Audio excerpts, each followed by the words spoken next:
Hai anak-anak, bertemu lagi dengan Miss di sini dalam video pembelajaran kali ini ya. Kita akan belajar tema 5, subtema 3 ya. Ayo belajar wirausaha ya. Oke, baik, Miss akan mengawali pagi ini ya. Hari ini kita akan belajar yang pertama itu menjelaskan cara membuat magnet. Yang kedua, mengisi teks formulir pengiriman barang dan mengidentifikasi formulir lembar jawaban komputer atau istilahnya LJK ya. Yang ketiga, menjelaskan tanggung jawab pemilik usaha. Baik, dalam pembelajaran 3, ayo mencoba itu ada menjelaskan cara membuat magnet ya. Magnet buatan adalah magnet yang dibuat oleh manusia dengan cara sebagai berikut ya.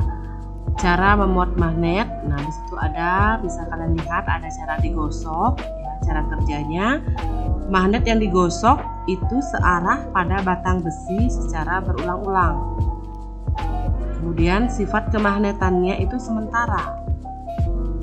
Semakin lama waktu penggosokan, semakin lama sifat kemagnetan bertahan dalam benda yang digosok magnet.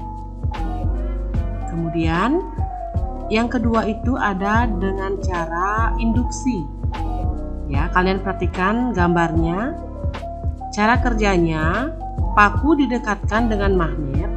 Nah, kemudian paku tersebut menjadi magnet sehingga dapat menarik paku lainnya. Nah, sifat kemagnetannya yaitu sementara. Sifat kemagnetan benda akan hilang apabila magnet dijauhkan dengan benda yang dijadikan magnet. Kemudian ada dengan cara dialiri listrik atau dikenal dengan istilah elektromagnet. Nah, cara kerjanya, logam dililit kabel yang dihubungkan dengan kutub-kutub baterai. Nah, sifat kemagnetannya juga sementara ya. Jika lilitan kabel dilepas dari baterai, nah sifat kemagnetan logam itu akan hilang. Nah, ayo, bagaimana cara membuat magnet ya? Kalian bisa coba di rumah dengan orang tua kalian ataukah teman-teman kalian ya. Selamat mencoba. Nah, kemudian ada ayo mengamati, mengisi teks formulir pengiriman barang.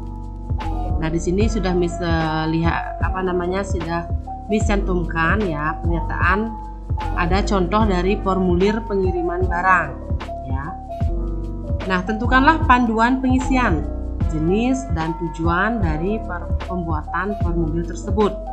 Nah, kalian perhatikan ya contoh dari teks formulir pengiriman barang. Ya, di situ ada nama pengirim. Nah, nama pengirimnya itu harus jelas siapa ya. Kemudian alamat ya, alamat pengirim, telepon si pengirim ya. Kemudian ada nomor resi pengiriman. Ini diisi nanti oleh petugas ya. Nama pengirim itu siapa? Ya, nama penerima maksudnya. Nama penerima siapa harus jelas, alamatnya juga harus jelas, telepon juga ya. Kemudian ada jumlah barang, ada biaya kirim, ya, berapa rupiah gitu ya.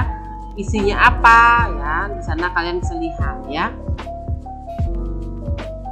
Oke, baik, kita akan berdiskusi mengidentifikasi bagian-bagian formulir ujian. Nah, kalian bisa diskusikan dengan orang tua karena kalian belajar di rumah. Boleh kalian diskusikan dengan orang tua kalian ataukah kakak kalian ya.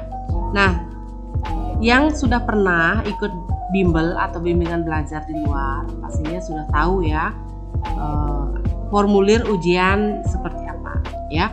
Nah, ini contoh formulir ujian ya. Anak-anak yang belum tahu silahkan lihat formulir ujiannya seperti gambar yang dicantumkan di sini ya. Nah, di situ ada judul formulir, kemudian ada contoh cara mengisi formulir. Sudah tertera di atas ya. Kemudian ada nama peserta ujian, ada nomor peserta ujian ya, ada juga tanggal lahir peserta. mata ujian yang diikuti oleh peserta, nomor paket ujian ya, itu nanti didapat dari dinas. Kemudian nama sekolah peserta, ada tanggal dan tanda tangan peserta ujian, dan tentunya juga ada jawaban peserta. Ya, kalian bisa lihat di sana bagaimana cara petunjuk pengisian formulir ujian tersebut. Nah, yang kalian diskusikan apa saja informasi yang diperlukan pada formulir ujian. Yang kedua, adakah perbedaan isi antara formulir ujian dengan formulir jenis lainnya? Yang ketiga, bagaimanakah cara mengisi formulir ujian tersebut? Nah, karena pembelajaran sebelumnya kita sudah belajar tentang formulir ya. Nah, kalian sekarang bandingkan atau perbedaannya apa? Ya, itu pertanyaan yang nomor 2. Oke, baik, kita akan membaca ya. Di buku kalian sudah ada tentang buku modul kalian ya, sudah ada tentang wirausaha ya. Bisa kalian bayangkan bahwa dirimu menjadi seorang pelaku wirausaha ya. Bayangkan bagaimana sikapmu terhadap usaha milik orang lain yang sama denganmu. Bagaimana kamu membayangkan, bagaimana kamu bersikap. Oke, dalam pembelajaran 4 kita akan belajar tentang tanggung jawab pemilik wirausaha. Nah, masih ingatkah kalian wirausaha itu apa ya? Nah, wirausaha merupakan kegiatan ekonomi yang didirikan dan dijalankan oleh 1 sampai 2 orang. Sebagai usaha yang dikelola perseorangan, tentunya sebuah usaha seringkali menghadapi hambatan. Nah, dalam menghadapi hambatan tersebut, pemilik usaha harus memiliki sikap kerja keras dan pantang menyerah.